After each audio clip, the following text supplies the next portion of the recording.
boy out in the boat, Yeah. people might think the wrong thing. And Yeah. a woman was saying to me, a leading Gaelic language activist who's really into Gaelic song, she said, our group looked at going into the schools to teach the songs, but there was such a rigmarole we had to go through as the police for safeguarding that we just lost the energy for it. And she was saying maybe we need to revitalise that because it's so important. But there are these obstacles in the way now.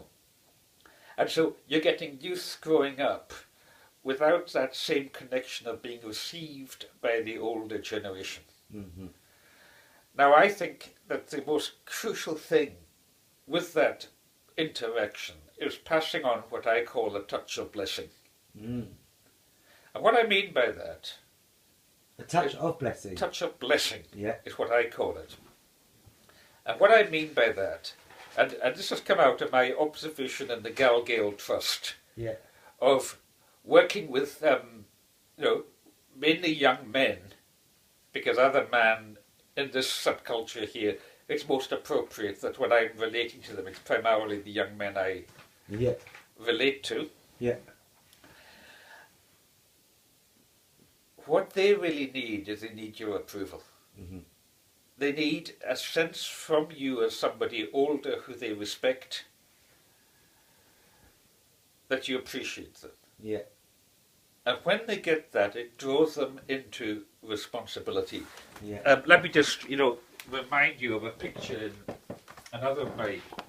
I read that again recently. Yeah, Rekindling Community. I'll just hold this up in front of your camera here because there's a picture there. I don't know if that will pick it up. Yeah, That's me with a couple of the young guys. A bit lower. Yeah, there we go. Yeah. In Galgale. Yeah. And you see, they've both got their thumbs up and so on. What those guys are needing is simply a sense of approval, what I call blessing. And how do you do it? It's like you'll be a young guy in the Galgale, you'll be making something out of wood. And I'll go around and I'll see you're handling the hammer and the chisel well, and I'll admire what you're doing, and I'll maybe just give you a thumbs up, a wee wink. Do you notice that gesture I just did? Yeah. I coordinated thumbs up with a wink. Do you see that? That's coming out of the culture that I was raised in. Oh. See? That kind of thing. Yeah. Or I'll give you a pat on the back, Yeah. or on the shoulder rather. Yeah. Something like that. I see a nice one or something like that. Or it'll be a backhanded compliment,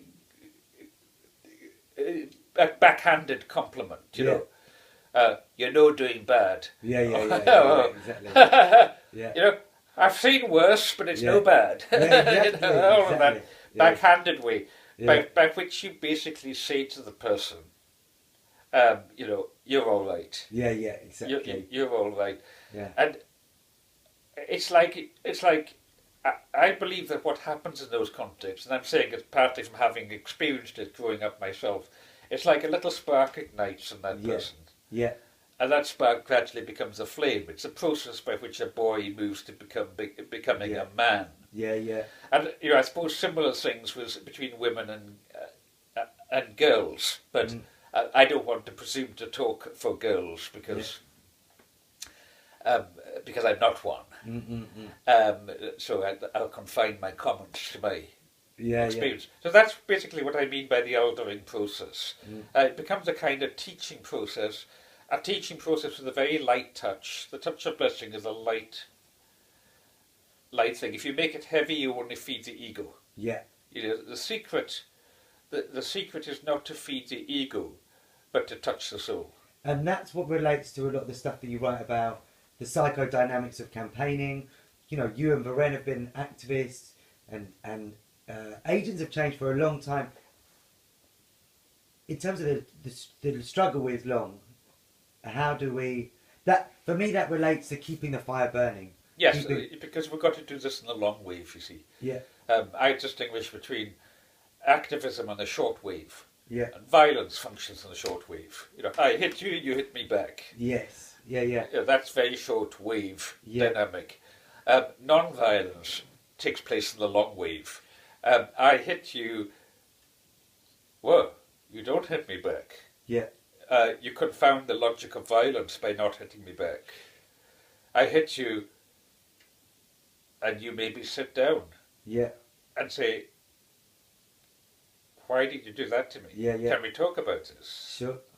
You That's see? interesting. Sorry, Kevin. So, on the very long wave, we're talking about activism not being just, for a few years in youth, Yeah. and then you put on your suit and tie and join Exactly. Straight Street. Yeah, yeah. Although that in itself can be a form of activism. Yeah. Where we are talking about how do we sustain this for our whole lives. Yeah. And that's when the activism becomes part of your deepening spiritual journey. Yes. So the way I see it is there's no retirement as an activist, but there is change. Yeah. The kind of activism that I might have done when I was 20-something, I would generally not do just now because I'm operating on a different wavelength. Yeah. The kind of activism that I will be doing if I live until I'm 80-something will be very different because then my activism will be about the process of gradually dying. Yeah. Of letting go in the way, you know how deaf I am. Yeah. I've already had to let go of music. Oh. When you first knew me, I probably played the penny whistle. Yeah. Well, I can't, I've not played that for years. I've had to give it up because I can't hear the high notes in music any longer. Yeah. So, that's part of the dying process. Yeah. But if you're on the spiritual trip, that's okay. Yeah. In as much as the outer music gets turned down, Yeah. I turn up the inner music. Yeah. And so there's nothing to fear on the spiritual trip because ultimately we're all walking each other home. Yeah, yeah. I love that. I'm going to get that book. But You will love that book. I can't wait. Yeah, Ram Dass. I think it's called Walking Each Other Home. It's quite a big book. It's Oh, only really? just out. Oh, cool. Costs about 15-20 quid, something like that. There's also Just put a log. Carry on. Just put a log on the phone. it's 6:20. Yeah, so you've got another 15 minutes. Okay. It's interesting when you talk about the concept of like violence, short-term activism, etc. Because About violence and what? short-term, Long-term, yeah. long-term. Because obviously there was a few actually. The people who in the Stonewall in 50 years ago threw the bricks at the police officers. Because what they used to do. Just one moment, let's shift your mic. Yep. Sorry. Because what the police used to do is they used to go raid either legal or underground LGBT venues, and one thing they used to do is they used to check that if people were wearing makeup, if men were wearing makeup, they used to have like makeup pads. They'd arrest them. That was one way of telling. Is this when it was illegal? When homosexuality was illegal? Yeah, Okay. yeah. And so there was a couple of people who threw bricks at the police and started the Stonewall riots that night. Okay. And so obviously that was that was a violent act, but it wasn't short-termism because it was a short-term violent act, but it's led to a long-term movement. Yeah, yeah. So how do we unpack?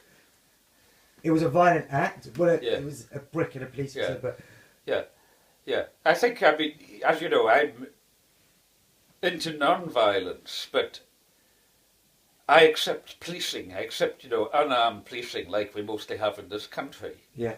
I accept that, if we have somebody come raging drunk into the Gal Gale and start causing trouble, sometimes, as St. Benedict put it in the rule of St. Benedict, you will get 2 stout monks to escort him out.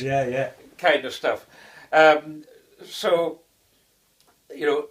non-lethal violence or non-lethal force that is not intended to seriously hurt is one thing.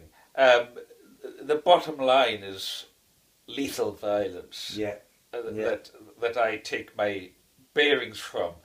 In the case of that kind of action that you've just described, the supplementary issue is we have to be careful in as much as what we do might harden hearts. Yeah. That's a tricky one. I mean, I'm well known for my work on land reform. Yeah. And I know, and I've been told that, the statements I've made about landowners and continue to make about them, I've experienced as hurtful by some landowners. Yeah.